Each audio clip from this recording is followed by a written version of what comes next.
Okay, so today I'm going to read you a poem that this activity is inspired by, okay? And it's called How to Eat a Poem by Eva Merriam. Don't be polite. Bite in. Pick it up with your finger and lick the juice that may run down your chin.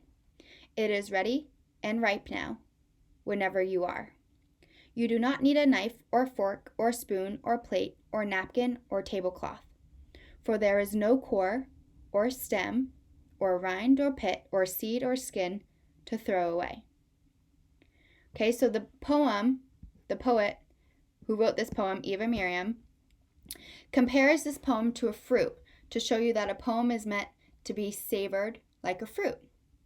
Okay, when she says bite in, she means it as an invitation to the reader to taste and enjoy the poem. So she's comparing, right? She's using the metaphor of a fruit to kind of get the reader in, to bite in. Okay, she's comparing the readers and the fruit, right? The poem to the fruit. Okay, so just as the fruit is rich in juice, the poem is similarly rich in meaning. So the fruit's rich in juice, and the poem is rich in meaning. So she's comparing the two using a metaphor. The poet also tells us in the second stanza, so there's 4 stanzas during this poem. So it's relatively short for a poem, okay?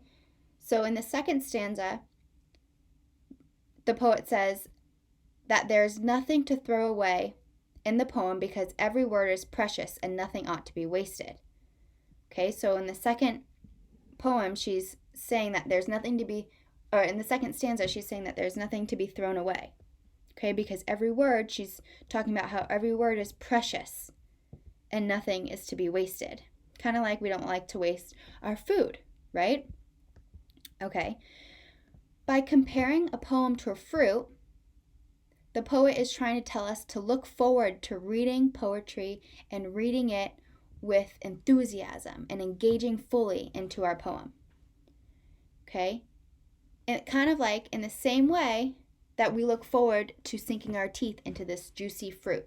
So do we see how she's comparing the poem and the fruit together in one poem? Okay? So poets use metaphors in poetry for many reasons. Sometimes poets use a metaphor to help us understand something that is hard to describe. Okay, so if I have this candle in front of me, and if I was trying to compare this candle that it's melting with the fire, I might want to compare it to something that people do. Like maybe they're making s'mores and the chocolate or the marshmallow is melting off with the fire. So I might compare this candle to the melting of chocolate with fire. Okay, so it can be anything like that. If I'm having trouble explaining this candle and explaining how it can melt inside, I might compare it to the chocolate. That way people can mentally picture making s'mores or melting chocolate, okay? Other times people use metaphors is to leave a deep impression on our mind. So just like the vivid imagery, right? Our pictures that we create in the mind, all right? Metaphors help us create a bigger picture, okay?